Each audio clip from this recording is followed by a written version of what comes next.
What's poppin', y'all? Welcome back to the PB The Plug channel. In today's video, we're going to be circulating around the NBA rumor mill. This is one of my favorite times of the year. I actually need to stop saying that. Everything around basketball is always my favorite. So I need to stop saying that the offseason is my favorite, the playoffs, the finals, the beginning of the season, the trade deadline, all-star weekend. I love when basketball is happening, whether it's college basketball, whether it's the NBA, whether it's the offseason, whether it's the draft, summer league, etc., etc., etc. I'm always happy. I'm always thirsty for basketball. Today, like I said, we're doing the rumor mills. There's so many rumors, y'all. There's so many rumors. The money in the NBA is getting crazy. You got guys making $50+ million a year. You got guys that are up for $300 million extensions.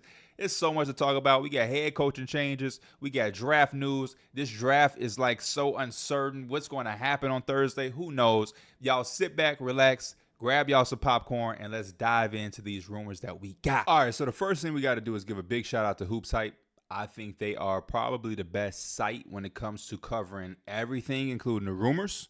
So big shout out to them. That's what we're using today. And the first bit of news that we got to go over is not even a rumor. It's a fact. It happened. Scotty Barnes and the Raptors agreed to a contract extension. He is going to be making $270 million over the next 5 years once this kicks in. And as we scroll down, we get a full breakdown of the cap projections, the cap hit it is. So next year or 2025, he'll have the 25% of the cap.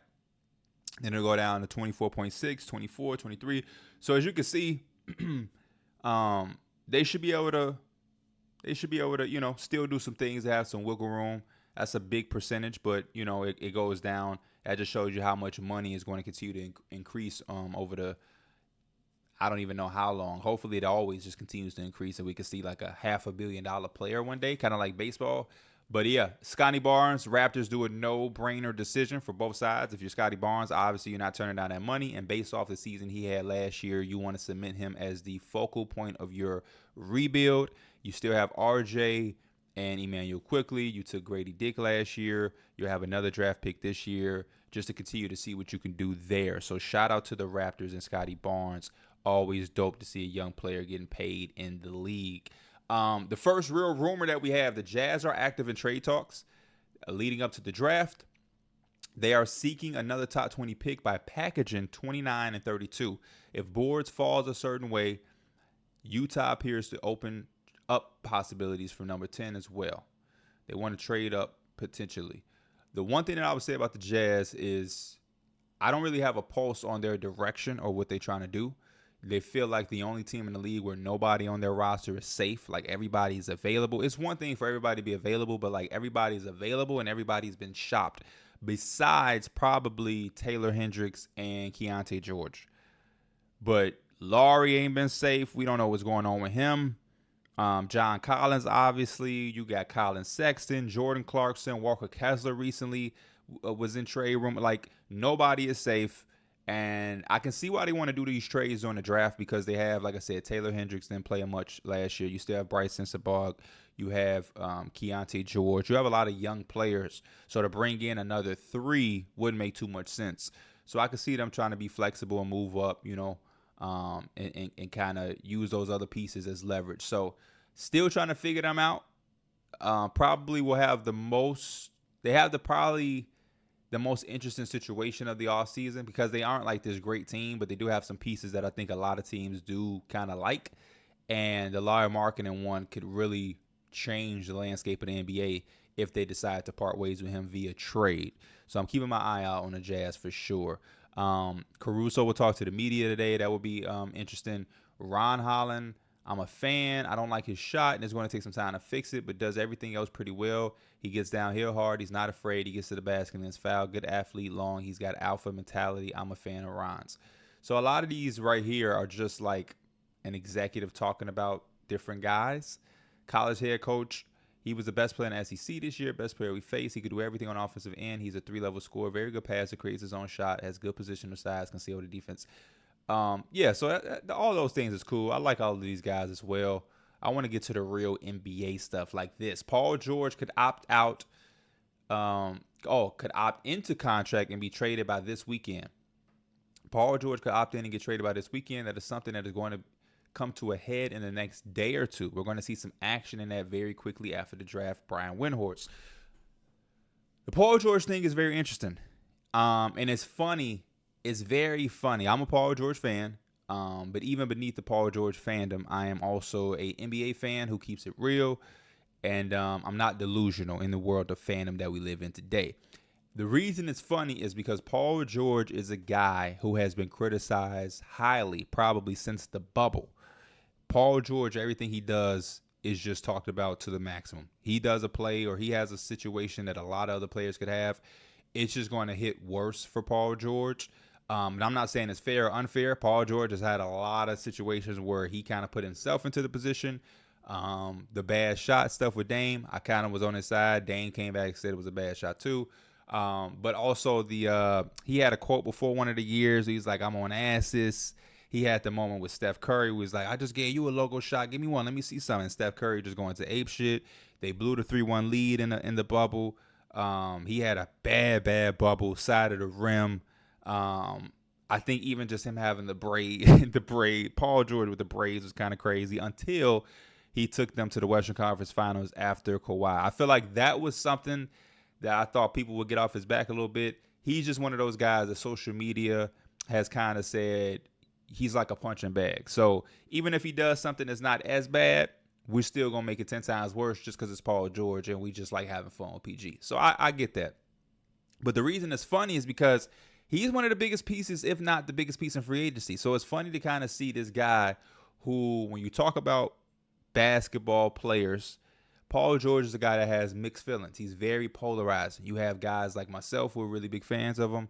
You have the young generation who like are calling him the GOAT. Now, I'm a Paul George fan, but you've never heard me say Paul George is the GOAT. But you got all of these upcoming guys, Brandon Miller, Carmelo's son, Cayenne was saying he's the GOAT. Like, so many guys are saying Paul George is that guy. You know what I mean? And they all trying to model their game after him. And I, as a Paul George fan, is not surprising to me. But it's just funny to see that. And then you see on social media, there's all of these people. He's not clutch. He doesn't do anything well. He folds in big moments. You can't rely on him. All of these different things. Not saying any of it is wrong. But to see him have so much power now is very interesting. And because he has that power, if I was in his circle, or if I was his representation, I would tell him to use all of this into his leverage. You know what I mean? This is a perfect time for a guy like Paul George in the state of his career to figure out what is the best position for him to be in as a player to kind of go into the latter years of his career. And I think he should take full advantage. You know what I mean? The Clippers hasn't gone the way that they've wanted it. He's a part of it. Kawhi is a part of it. There's just a lot of different things that just hasn't went their way. The injuries are a big part of it. They both have had their injuries. The Western Conference is continuing to get better. I would not be mad at Paul George and his representation if they dug deep to try to find, like, I think Paul George is still a really good player. I think he's an all-star level player without a doubt. I think he can contribute to winning. I think the best position for him to be in at this age in the state of his career is to be able to get paid, number one. But I think money aside and location and all those different things, if he can find a spot where he is that third guy and has people he can play off of, I think Paul George is going to turn out to be a game changer. That's why I really don't see why him and Philadelphia wouldn't have like this great interest in each other. And there's been different rumors going about they are interested, they aren't, they're not going to pursue him too heavy, whatever. But I know it's hard to leave LA, especially when that's where you're from and everything, you're comfortable. But if you're just talking about a basketball standpoint, I think Philadelphia is easily one of the best fits. And if it's not Philadelphia, then I think the Knicks is another good one. The Warriors came about yesterday. I think if we keep scrolling, the Warriors will pop up. Like those three teams, he goes to any of those three teams, and I think he is in a great situation. Playing next to Steph Curry, playing with Draymond, having that kind of system, shooting the threes, being able to guard. You go to the Knicks, you have Jalen Brunson there. If they're able to retain OG Anunoby, you and OG on the wings. You know what I mean? New York, this gritty team. It's the Eastern Conference again. I think same thing with Philadelphia, being able to play with Tyrese Maxey and Embiid, being that 1-2 punch, and you being able to be the guy that could kind of play off of that and be a catch and shoot threat and take advantage of certain priorities. You know what I mean? Like if a team is going against the 76ers and they're trying to put guys on Tyrese Maxey to slow him down, Paul George is now not seeing one of the top defenders on their team. So much emphasis is going to be on stopping Embiid. And then you have to kind of prioritize Maxey because Maxey is a part of the two-man game with Embiid. So now Paul George, you get open looks off of the double team Embiid or off the defense constantly shifting and trying to contain Embiid, or even outside of that, you now have one of the less prioritized defenders on the other team guarding you. So those situations I think are incredible for PG, and I think he should try to take advantage of that and use this time to be the hot commodity of the free agency. It's not a lot of times where, you know, a guy like Paul George, who is so polarizing and so many things can be said about him negatively, but he's running the free agency. Like things start with him. I would take advantage. Kevin O'Connor, don't be shocked if Brooklyn pokes around on the star trade market this summer using its collection of veteran salaries and Ben Simmons' expiring deal and future firsts from Phoenix, Philadelphia, and Dallas to acquire a difference maker. I kind of was against Brooklyn so long for doing this and trying to sit around for these moments. But, you know, as the time goes and goes, I guess, you know what I mean? I really still am on the bandwagon of trading Mikal Bridges. But if you aren't going to trade him, then I guess this is the route you have to take. But you have to be super aggressive. You know what I mean? All of this hoping and wishing, because every year that flies by, the less years Mikal has, and I think that's one of the valuable things, is that he's only making like $20-something million right now. Before you know it, he's going to hit the market and he's going to be trying to get OG Anunoby money too, which we're seeing is starting at $35 million. And that now, not only, I'm not saying he's not worth it, but one of the allures is the fact that you don't have to make all of this money match for Mikal Bridges. So you could trade him to a Houston Rockets right now while they have, you know, a little bit of space with these young guys, and you can get as many of these draft picks. You could have tried to trade him to the Grizzlies or the Thunder, and you could have really took advantage of that and still had, you know, the opportunity to go get a star. But you're not pairing Mikal Bridges with Paul George and going on a deep Eastern Conference run. I just don't know who's available. Dame isn't available anymore. You know what I mean? Jaylen Brown ain't going nowhere. Karl-Anthony Towns, I guess, but does Karl-Anthony Towns and Mikal Bridges do anything for you? Do they? I don't know. So, you know, Trae Young, I'm just not sure what is out there for the Brooklyn Nets to be the team that they're trying to be. And like I said, I get it. But Mikal ain't got he on a 5-year deal. He has like two more years on that deal. And once you get to the last part, I'm afraid that it's going to be like the Bulls with Caruso. The Nets are going to keep him again. They're not going to get anybody, you know, crazy this offseason. And then they're going to go into the season. They're going to have an okay year. And then the next year, they're going to be like, oh, man, we're finding out Mikal doesn't want to stay here. He's not going to resign. So now we have to trade him and not lose him for nothing. But then you're not going to have the same type of leverage or value because he's going to be on the last year of his deal. And then everybody is going to be sitting there like, you idiots could have traded him and got a king's ransom, but you didn't, and now you're getting pennies on the dollar, so to speak. Jalen Johnson appears to be the only untouchable player on the Hawks roster. I love this. This should be the case. Not that you're giving away anybody else, but like he should be the guy that we're not even talking about any trades with. So shout out to the Hawks for that. Why should you be the number one pick, Alex Sarr? Okay, more draft stuff. Someone familiar with the Cavs process is the president, Kobe Altman, spearheaded the hiring of Kenny Atkinson. Shout out to Kenny Atkinson. It's another piece of news. He will now be the head coach of the Cleveland Cavaliers. My thoughts on that really quick. Great hire. When I look at the landscape of the people that are, you know, available, I think he was a really good hire. A lot of people saying he's good development to coach. We've only seen him in that role with Brooklyn. We've never seen him outside of that as a head coach. So he could be a really good coach overall, you know, being on that Warriors assistant coaching staff, seeing them win, being a part of the championship run. I'm sure he only got more knowledge and more experience in that role that he can put together something special for the Cavs to be able to, you know, get another good year going for them. they're also going to need some development too. Some of those young guys have to develop for the Cavs to be the team that they want to be. Sacramento Kings signing off for social media. Shout out to Malik Beasley, got his contract.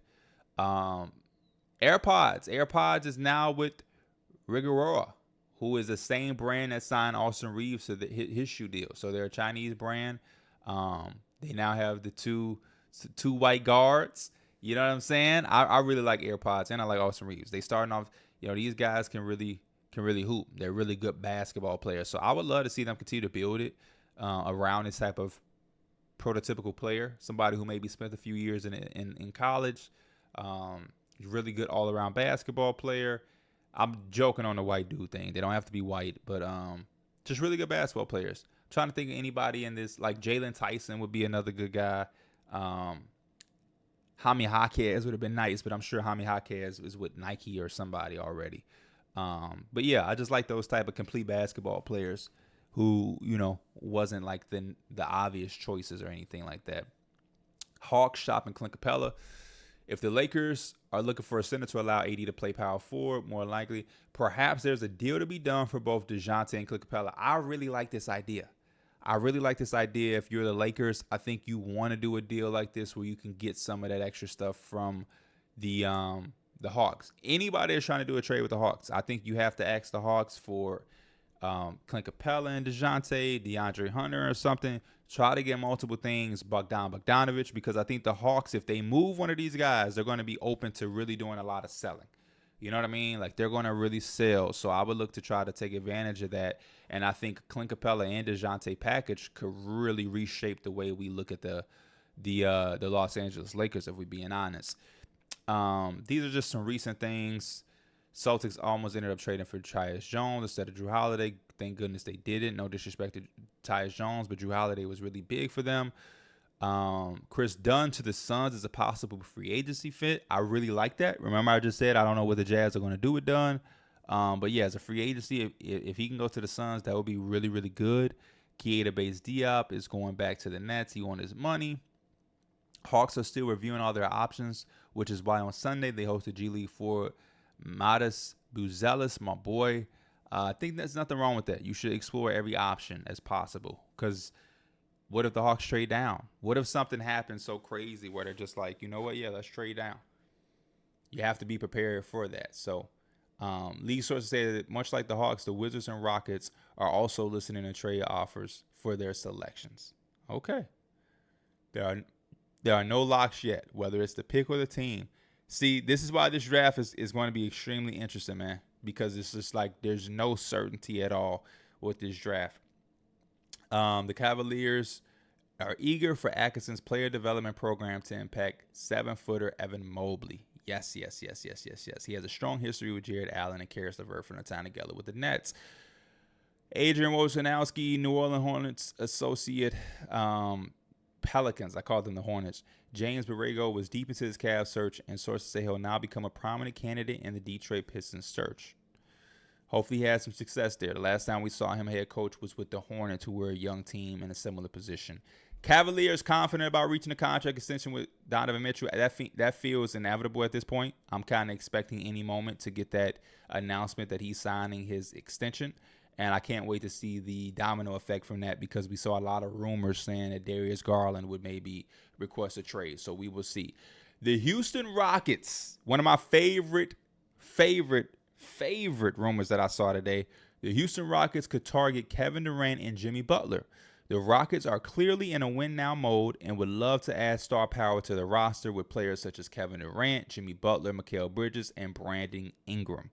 I love this trade because they have so many different assets, whether it's the boatload of draft picks, whether it's the 3rd overall pick in this year's draft, whether it's the young players. They have guys that y'all probably forgot about. Tari Eason was hurt a lot last year. They have Tari Eason still. They have Jalen Green. They have Cam Whitmore. I don't think they're traded Amin Thompson. But they have a lot of different pieces that could put together a nice package if they wanted to go out there and get a Kevin Durant. You know what I mean? You have pieces that can make the money match. You have draft capital to solidify somebody's future. You have players now. You have young players that you can bank on for potential that want to kickstart a rebuild. You have a lot there. So I love the fact that they're trying to be aggressive. I love the fact that they're winning now. If they got any of these guys, especially any of these two right here, Durant and Jimmy Butler, I think it changes a lot. Mikal Bridges seems like the perfect fit. I'm a big Brandon Ingram fan, but I know because it's Ime and the defensive attention that he wants, Mikal Bridges would really be a nice pickup for them. I really wish Brooklyn was a little bit more open-minded to moving him, because I think the Rockets could give you probably one of the best packages in return for Mikal Bridges. The Pelicans loom as potential trade destinations for Trae Young or DeJounte Murray. Brandon Ingram will likely be sent to the Hawks if a blockbuster deal between these two teams occurred this offseason. Not mad at either or. Not mad at either or at all. You put Trae or DeJounte on this team, you now have a lot of flexibility, and I think that opens up even more moves, because you already have CJ McCollum, you have Dyson Daniels, Jose Alvarado, you have Jordan Hawkins, Herb Jones. There's so many guys that are playing those positions for them that I feel like if you bring in a Trae Young or DeJounte Murray, and the highlight of that trade is Brandon Ingram, and let's just say you still have a Dyson Daniels, you still have a CJ McCollum, you know what I mean? You're going to have some other moves that you're going to need to make. And people are going to be buyers on all of those names that I named. CJ McCollum is coming off a glorious year. Jordan Hawkins had a really good rookie year that was extremely encouraging with the shot that we already kind of fell in love with from college. Dyson Daniels has some nice upside as a defensive guard. So you have more moves there to be made. You would be looking at something where you have DeJounte or Trae as a starter. You're also going to probably keep Herb Jones for his defense. You have Trey Murphy III. You have Zion. And now you have some wiggle room and some decisions to make to try to go out there and potentially find the perfect center to put in the front court with Zion Williamson, because I think that's going to be the biggest thing for them. Jonas Valanciunas is going into the free agency market, coming off their books. And now you have Larry Nance, who I like, but I think he's still undersized. You go out there and you get somebody who can maybe space that floor on a consistent basis for Zion, and I think that team reaches its full unlocked potential. So I'm watching the Pelicans a lot. Rockets eye Paul George, but unlikely to land him. The Houston Rockets are big game hunting, and one of the many notable names on the radar is Paul George. Again, just like all of the other guys that we mentioned before in the other report, Paul George would be a nice fit there too. Clippers not trying to offer Paul George more than Kawhi. Obviously, that makes a lot of sense. After signing Leonard on a 3-year, $153 million extension during that season, that mark essentially set the standard for the Clippers in the future negotiations with George, who the organization views as the team's second best player behind a healthy Leonard.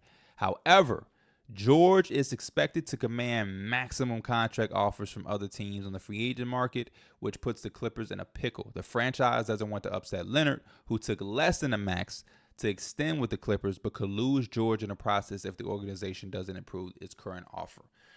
Yeah, they might have dropped the ball on this. They should have probably tried to work together in cahoots all at once. I know it's kind of easier said than done, but you definitely don't want to underpay Kawhi and then overpay Paul George, and now it's just looking crazy.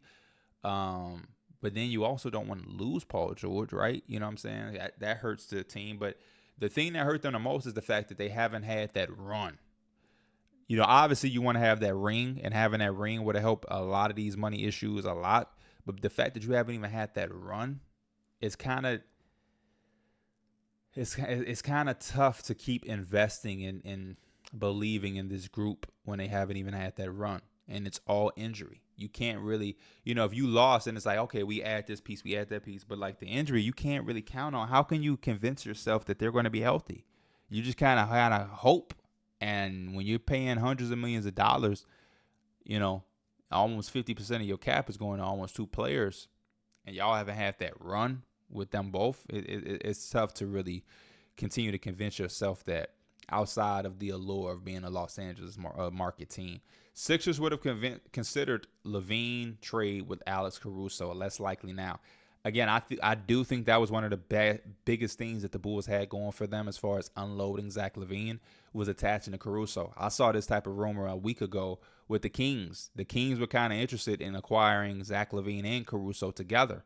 And I feel like a lot of teams would have liked that. You get Caruso and LaVine, you know what I'm saying? You get the offensive Zach LaVine, a rejuvenated Zach LaVine, an inspired Zach LaVine, and then you get Caruso with all of his defense. You kind of get both worlds, both sides of the floor at a premium. And because Zach LaVine's value is so low, you wouldn't have had to give anything crazy. You know what I mean? We saw what they got back for Alex Caruso. I'm not mad at it. Josh Giddey isn't a poor basketball player at all. But again, it's because we know what they could have gotten if they traded Alex Caruso sooner than the absolute last minute where his value kind of went down because he's on the last year of that $9 million deal. Tyrese Maxey to get player option is in Sixers extension. The most certain thing for Philadelphia is Tyrese Maxey resigning on a max extension. League sources said, however, after having to wait a year and being patient with Philadelphia's front office as it is prioritized max cap space, keep an eye on Clutch Sports CEO Rich Paul wanting a player option on the final year of Maxey's new contract and the full 15% trade kicker he's eligible for in negotiations. That's why Rich Paul has such a large client list, because it's all about leveraging, it's all about negotiating, it's all about getting those things that are going to be in your benefit. I think that's wonderful. If Maxey can get this max extension, no pun intended, and then at the final year of it, it's a player option, oh man, that's going to put so much pressure on Philadelphia. 4 years from now, and that going into that last year, depending on the state of the team, he can definitely leverage that into another bag. Hey man, let's get this. Let's re-sign now, because if I hit the market, I'm gonna explore. You know what I mean? Let's re-sign, because I'm telling y'all, if I hit that mark, and then they like, all right, and boom, you got the deal, and we done. You secure it up. So I really like that from Rich Paul, and I actually hope that it happens for Maxey, because that's how when I do right by you, you do right by me. I'm not saying every player should go into the contract negotiation trying to do this, but it's the fact that he waited and was patient so Philadelphia could have its max cap space. And because he did that when he didn't have to, they should now reward him and show their loyalty and look out for him the way he looked out for them. That's how business should be conducted in a thorough way. OG Anunoby. This is big. The George interest surfaced at a curious time. After the Knicks lowballed forward OG Anunoby during early free agent discussions on a potential new deal, as Brian Windhorst first reported and league sources confirmed to Hoops Hype, when the Knicks first acquired Anunoby, the belief was that he'd land a deal in between 30 to 35 million a year range annually. League sources told Hoops Hype. Now, however, that value has gone up, starting at $35 million a year annually to his maximum starting salary for next season, sources said. New York remains committed to re-signing Anunoby, and despite the start to negotiations, the Knicks remain the favorite to keep Anunoby this summer in the eyes of rival executives, as they should. Family business, he'll stay. They'll pay him at a premium. Obviously, they went and they tried to get him at the low number that they thought they were going to get. He said no. So now y'all figure out that number and make it work. It's just that simple. I would not get my hopes up to land OG Anunoby if I was another team, because this is all negotiating. This is all him trying to get the top dollar, which you can't blame him for, and the Knicks are going to do it, because when he was out there on the floor healthy, we were thriving and winning, and if he was healthy in the playoffs, even without Julius Randle, we would have been in the Eastern Conference Finals against the Boston Celtics. We already know that Scotty Barnes got his extension. That was old. Executives around the league believe the Pistons will agree to a maximum extension with Cade Cunningham. Heat hope to extend Bam this summer. While Jimmy Butler's future with the Heat is a bit unclear, Miami is expected to have extension discussions with all-star and all-defensive first-team center Bam Adebayo. Definitely get that out the way. Seeing how everything is going with Jimmy, lock up Bam and make sure if anything, we're going to have Bam Adebayo, without a doubt. Do it as fast as you can. Caleb Martin to decline player option for free agency. Miami Heat swingman Caleb Martin is expected to decline his $7.13 million per option and enter unrestricted free agency for a bigger payday this summer. I'm trying to think of a team like Philadelphia, depending on how their offseason goes, this is a guy that they could get. I don't know what Cleveland's money looked like, but I know Cleveland had interest in him last year. Dallas, he's going to have a nice market. Caleb Martin is going to have a really, really nice market. I could see a team like Detroit trying to get him, bringing in some playoff experience, some tenacity on that wing, some defense, some versatility. I think Martin is going to have a really, really good market because he played some real good basketball with the Heat over the last couple of years. Hornets want to re-sign Miles Bridges. As for free agency, there remains a belief around the league that Charlotte wants to re-sign Fort Miles Bridges this summer after nearly an identical season to his 2021-22 season breakout campaign. Wouldn't be surprised here. Makes a lot of sense, not only for the Hornets, but for Miles Bridges. With the situation that he had, I think for him personally, going to a new organization is going to reignite new conversations, new fan base opinions and different things like that, which is rightfully so. It's warranted. You know what I mean? It's not to defend them, but I definitely know that that's probably something him and the Hornets would want behind them. And I think because they had the past year and the time and they had to deal with it and face it, that them staying in cahoots would probably be a lot smoother than him going somewhere like Philly. I saw Philly fans, questioning and saying different things, and that's one of the situations that you have to worry about. You know what I mean? If you're representing Miles Bridges, is a fan base accepting him, and I'm not a Charlotte Hornets fan. You know what I'm saying? But him not being accepted creates a distraction for whatever team he goes to, and management and front office teams are going to think about that. And Charlotte, because they already had him and was there throughout the process of his situation, have a little bit more experience. So I can see them re-signing him and him staying there. He kind of fits the way that they're trying to play as well. Warriors want to extend Kuminga. Only will be traded for an all-NBA player. Now, we talked about guys like Larry Markkinen, Paul George. They've been linked to the Warriors. So, if I'm one of those teams that have those players, if I'm the Jazz, Kuminga definitely need to be a part of that deal. And other Knicks free agency news, the team is expected to offer Isaiah Hartenstein a full 4-year, $72 million maximum deal. I'm going to pull out my calculator because I'm not the greatest at math. I know 80 divided by 4. 72, obviously a little bit less than 20, $18 million a year. It's nice money for him. There's also an outside chance the Knicks make a run at Andre Drummond. I like this.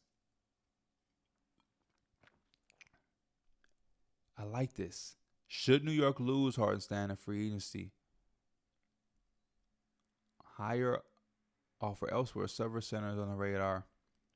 Oh, these are replacements. No, get him. I'm thinking we bring in Drummond as a backup, but we got Precious we're going to bring back. Thunder, Grizzlies, Pelicans interested in Capella. I like all of these teams. I really the Grizzlies and the Thunder. The Pelicans, I would really love to see them double down on trying to figure out a floor spacer for Zion. I know those are just grown trees and different things like that, but still, I think the Thunder is a really good fit. He could play with Chet, behind Chet. Obviously, the Grizzlies want Claxton, but if you can't get Claxton, I think Capella is wonderful. He fits that team very, very good. And to see Ja have a lob threat, it's going to be interesting. Very interesting. Very, very interesting. I love builds like Clint Capella. We know exactly what we're getting. We know exactly what he's going to do. And there's a market for that always with those type of centers. Grizzlies active in trade in a center trade market. Clint Capella, am Mitchell Robinson, and Day'Ron Sharpe. Day'Ron Sharpe is a good name to keep an eye on. Executives are also monitoring the Grizzlies on the trade market with center. Okay. The trade deadline this past season and have now circled back again. It's worth noting the Grizzlies have also been fans of Nets forward Dorian Finney-Smith from afar since he was acquired by Brooklyn. So, yeah, the Grizzlies are trying to make some big win now. Let's get back into the playoff push moves because you go to Brooklyn and you get Day'Ron Sharpe, you get Dorian Finney-Smith. Man, that's some grit. That's some grind and grit. Grit and grind, I mean. Kings likely out on Zach LaVine after Malik Monk agreement. Some rival executives believe. So, yeah, understandable. They need some defense. If they went and got Zach LaVine, it would have been like, damn, y'all really triple down on offense. Zach, Malik, Sabonis, Fox, y'all would have just had Keegan Murray out there trying to guard everything himself. So that's extremely understanding. Luke Kennard available for trade. He's on a expiring that team option. He'll probably accept for like $14.5, $15 million. Some contending team could go out there and get a nice sharpshooter for $15 million. I would not be mad at a contending team trying to snag up Luke Kennard For this mock draft exercise, Memphis doesn't trade the pick and attempt to move up for Klingon. The Grizzlies land Dalton Connect, a sharpshooter who could replace Luke Kennard, who has a $14.7 million team option and is available on the trade market. Tyus Jones, a sign and trade candidate. To who? Because Tyus Jones changes things, man. Jones goes back to being a backup point guard, or he goes to a team that's just a guard away. He changes a lot. Tyus Jones had a career year and still was the king of the assist to turnover ratio, even with more minutes, more opportunity, more responsibility of the ball being in his hands. I would love to know where he's going to go, or what teams are eyeing Tyus Jones and what role is out there for him. Outside of the draft, executives are monitoring the trade availability of Malcolm Brogdon and Jeremy Grant. Just like Zach LaVine and Caruso, if I was a contending team looking to be extremely aggressive, I would be calling this team the Blazers and trying to get some type of package as well. I would be trying to get a Jeremy Grant and a Brogdon and a Robert Williams, a Grant and you know what I mean? Like, the Blazers have some nice pieces that you can extract from if you're a contending team in a playoff mix. I would really be calling their phones and trying to get at least two of those guys. Wizards guard Landry Shamet is drawing trade interest. Haven't really heard Landry Shamet name be relevant in a while, and it's strictly because he's been with the Wizards. He can really shoot the basketball. We are familiar with that. Tucker, okay, of course he's going to get that $11 million. Got to get that bag, PJ. Got to. Anything else out here? Several rival NBA executives who spoke with the Hoop site were surprised the Bulls passed on numerous offers with multiple draft picks for all defensive guard Caruso for the past couple years, for Giddey when Kobe White played well. Yeah, but because they waited so long, the best thing out there was to take a chance on a young Giddey, because those multiple draft picks were no longer there because they waited, like I'm afraid the Nets are doing with Mikal Bridges. Before the Caruso trade, there was belief that Chicago would have explored a potential sign and trade deal involving former number 4 overall pick Patrick Williams with Oklahoma City. Good thing the Caruso trade happened. I just don't want. Somebody said this it was very real. What the Bulls don't understand is when the rest of the league is looking at your players like, ooh, give us him. That should be a sign that there is something there. Y'all are doing something wrong with these players. Yeah, Patrick Williams hasn't had the start that we hoped for at number 4, but y'all have also not necessarily put him and other past and present picks in position to reach their fullest potential. But when you look at when these guys are available or have a chance to be available, there are teams that are lining up at the door to get these players because they know exactly what to do with them. And I think for the history of me being alive, that's kind of been the case with the Bulls. Whether that's Ron Artest, whether that's Elton Brand, whether that's Jamal Crawford, whether that's Tyson Chandler. Hell, there's other guys that I'm blanking on right now. But you know what I mean? The Bulls just have this history of getting rid of guys. Larry Marketing, I'm sorry, that was the most evident one. Larry Marketing of recent memory. They have these guys and they get rid of them, and then they go other places and they flourish. And it's always the young guys that they're trying to draft and develop, and they're just not developing, and they go to these other teams, and these other teams are like, we know exactly what to do with you. Don't worry. You're about to turn up. So the Bulls need to really get it together on a developmental front and figure out what they're doing wrong and why they continue to do it, because trading Patrick Williams is going to be a big regret, because in Oklahoma City or Memphis or whoever's these other teams that are interested in him, they're going to take him and they're going to make him a completely different player, and y'all are going to once again be the team that is like, wait, why he didn't look like this with the Bulls? So Pelicans open a trade in number 21 overall pick, center replacement for Valanciunas. I think they have a guy in the draft, depending on if they can move up. I don't know the situation, but I think Khalil Ware would not be a bad swing pick to take. Definitely go into free agency, go get you a veteran, go get somebody who can, maybe start from day one or whatnot. But I like the project of Khalil Ware with his ability to protect the rim and the shooting potential that he has.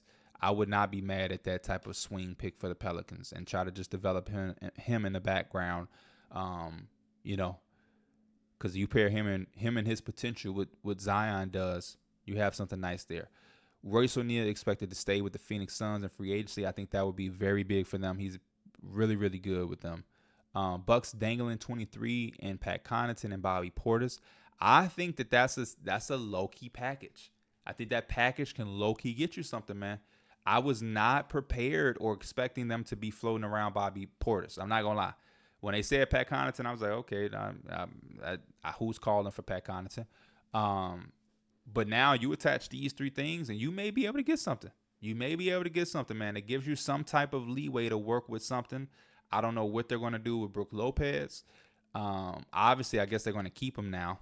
Bobby Portis, then you can't lose both of them. But this gives you a little leeway to make some type of move. They don't need anything crazy. They don't need anything out of this world. It would be nice if they could get a Paul George, Jimmy Butler, or something like that. It would be nice. But because you have Dame, Giannis, Middleton, Lopez, you just need somebody who, ain't going to mess things up. You need a little upgrade on Malik Beasley. You know what I'm saying? And that's all. Rival executives believe Boston is open to trading the 30th overall pick. Doesn't surprise me at all. The Raptors have received trade interest in the number 31st pick. The Spurs are showing interest in pairing Donovan Clingan with Victor Wembanyama. San Antonio has expressed increasing interest in Clingan as of late, even going as far as interviewing him in recent days to get to know him better. Some think this might be I don't know what to finish. This might be a trap, or I don't know, or something that they're trying to use to leverage a trade. The Atlanta Hawks brought in. Okay, we saw that. Trying to see if you're going to take the Lakers from 7th place to 6th or 4th, you got to do that on a defensive end, and that starts with J.J. Redick. It's a very good quote. Jeremy Sohan on Victor Wembanyama. People are scared to go up against him. Nicolo Melli, he had a nice shot with the Pelicans. He's reached an agreement. Okay, so he's returning overseas. Marco Bellinelli will continue to play. Okay, he's going to stay overseas. What else? Tearing his ACL only a few weeks after signing with the Boston Celtics, one of the best Italian players ever lost the opportunity to contend for a championship straight away alongside Tatum and his teammates. Later on, he moved to Washington, Detroit, and finally to Milwaukee. After 2 years of absence from national team action, he came back to playing for Italy once again against the same red and white opponents. He ended up winning the first friendly game of the summer, being named MVP of the 2024 Trentino Basketball Cup after scoring 13 points over 9 to 10 at the line. Catching up with the media. Okay, shout out to him. Troy Weaver joins the Wizards. This is one of the things I'm going to end with. No disrespect to Troy Weaver. But when you come off of the Pistons job that you just had, what are the Wizards doing to say we want him to come advise us? I don't get that. Why is the NBA like that? He just let him. He should go chill for a year or two. Or maybe join a winning organization to try to pick up on some things he maybe was doing wrong. But a team like Washington, who, as bad as the Pistons were, they weren't that far away. You go and you say we want. That's what the White Sox did. That's why the White Sox are bad. The White Sox was like, hey, we should have the guy from the Royals go. He should run things for us. Huh? What? What are we doing?